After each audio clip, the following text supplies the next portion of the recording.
Hi, my name is Brianna Kipper, and I decided to do my disability presentation on developmental delays and global developmental delays.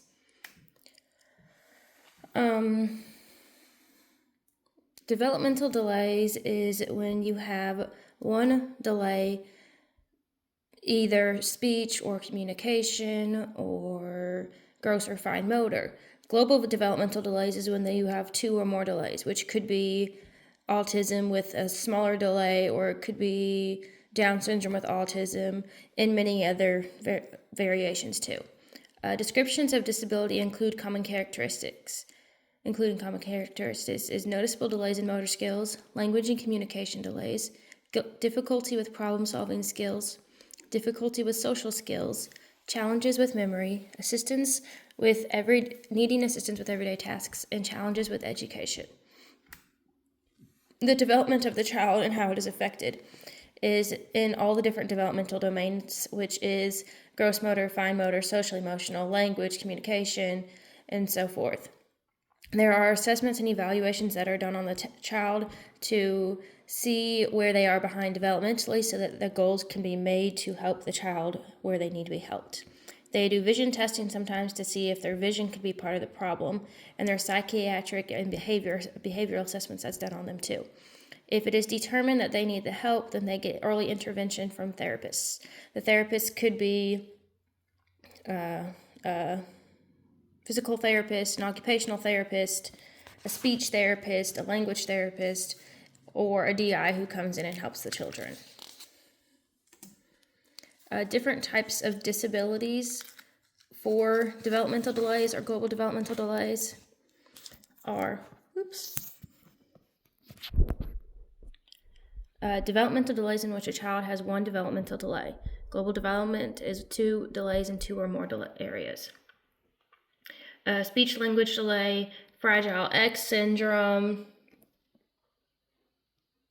hearing loss, autism, verbal learning disability, developmental language disorders, motor delays, hypotonia, which is floppy muscles, fine muscle motor delays, personality and social delays, cerebral palsy, muscular dystrophies, and Down syndrome are all examples of different types of delays that the child could have to make this developmental delay or a global developmental delay. The prevalence, which is the percentage of people that have it, is developmental delays are common in childhood, which is usually 5 and under, and then the percentile changes after that. But it is occurring in 10 to 15% of preschool children. Global developmental delays are less common because usually you only have one developmental delay. If you have two, then that means you have Down syndrome with a developmental delay, or Down syndrome and autism, or cerebral palsy with speech or gross motor delay or something like that. And it is occurring in 1% to 3% of preschool children. Identification. When identifying if a child has a developmental delay, they have to go through an evaluation. Developmental delays are identified during routine checks by the primary care physician or when the parent or preschool raises concerns. Assessment for developmental delay as primary care settings should include a general and systematic examination, including plotting growth centiles, hearing and vision assessment, baseline blood tests, if deemed necessary, referral to a developmental pediatrician, and counseling the parents. It is the responsibility of the parents to follow up with the recommended next steps from the doctor. When identifying if a child has ADD or GDD, it is important to follow up with the doctors even after the next steps have been made to see if the child is improving in that developmental area. Causes. There are many causes of DD and GDD. And there are many common factors too. Some of them are genetic factors. Some of them can be infections, either ear infections or infections in the body, any kind of infections. Metabolic disorders, complications during pregnancy or childbirth, alcohol, drugs, premature or low birth weight infants, and shaken baby syndrome, or abusive head trauma, as they call it now. These are all common causes But there are some where they remain unknown, to where they do not know why the child has the developmental delay, and that's okay. They just have to get the help that they need at a younger age.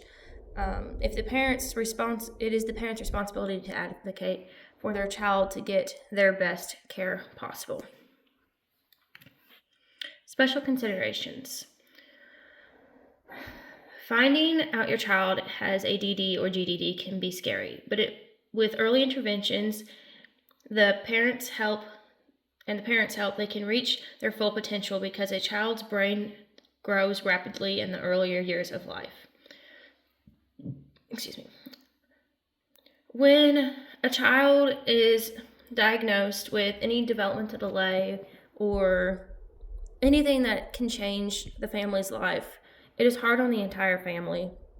And so one thing that needs to be considered is to have support groups for the parents, or a place for the parents to go to get the help, or ask questions to people to help them know and feel that they are not alone during this. So there's a website, and they have a parent and family toolbox, and it is a whole bunch of groups that are for parents to help get the support that they need for their child, or that they need for themselves to help them get through this. And it is at the education.kentucky.gov, and that's linked on my PowerPoint.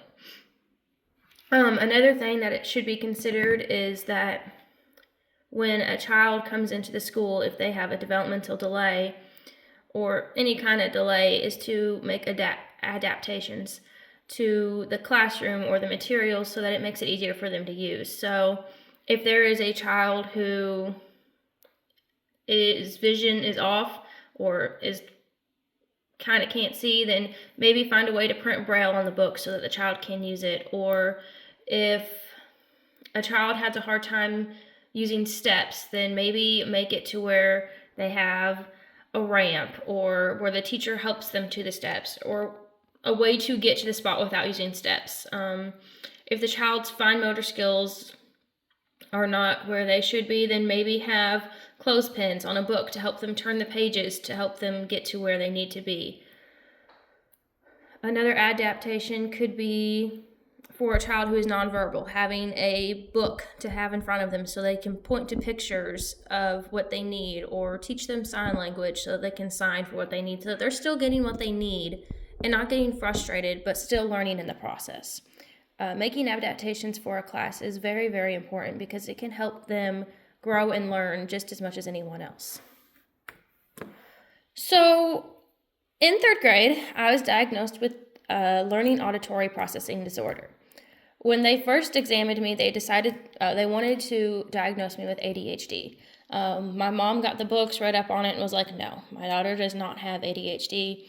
There's no way she doesn't. No, she just doesn't have ADHD. And so then I had a teacher who did an assessment on me. She called my mama up and said, hey, can I do this assessment on her to see what else it could be? So she did this assessment on me, and it confirmed that I was developmentally behind and that I needed to do this. See, my mom has had an in-home daycare for a long time, and so she knew that I was developmentally behind when I was growing up, because I was struggling in school. I was never understood or comprehended what I was supposed to be doing. I struggled with my homework. It was just a struggle every single night. And she was like, okay, there's something wrong with my daughter. I know there is, and I want to get her the help. So I want to get her the help that she needs. So I finally got diagnosed with the learning auditory processing disorder. I got pulled out for speech a few times a week, and that helped me with my speech very much. I had an amazing 3rd grade teacher who I will always love. She gave me a little red chip to put on the corner of my desk whenever I needed help but didn't want to ask, because I was ashamed. I didn't want to raise my hand. I didn't want to ask for help if I didn't have to, because usually everyone else would understand what was going on and I wouldn't.